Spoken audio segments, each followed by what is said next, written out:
Failure. Failure has definitely been something that I think was programmed into me to be able, especially during school, and some unspoken thing somewhere that I picked up there. I was afraid to fail. It's bad to make mistakes. I had to be perfect. And it's strange that I had that running for so long because there was a time where I had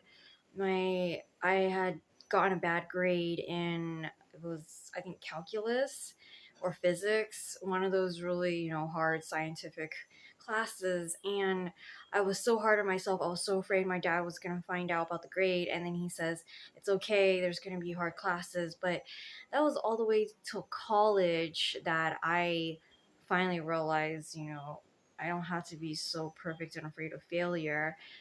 School had made me believe that it's just bad to make mistakes. You have to get a good grade, you have to get things right.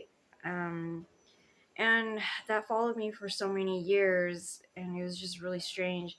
My dad didn't really expect perfection, but there was just some underlining thing where I felt like I had to be perfect. I felt like I had to be good enough.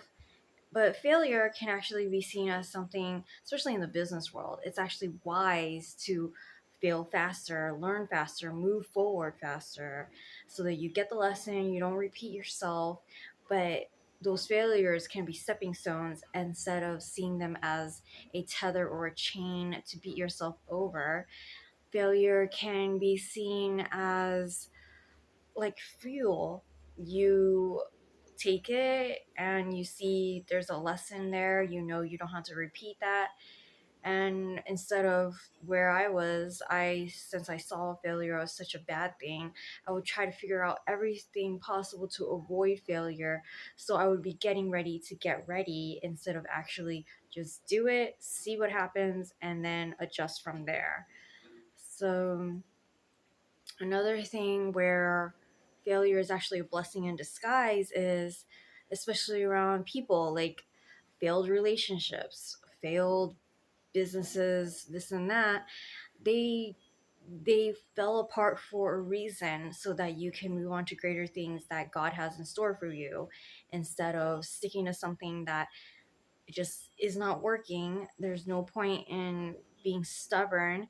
There are things to not give up on for sure, but there's a big difference between just failing and then giving up, or failing and continuing to just keep going and seeing, okay, that doesn't work. See, keep that in mind and then move forward, see what else will work, see what else that I could fail at, and then grow from that. So that's failure.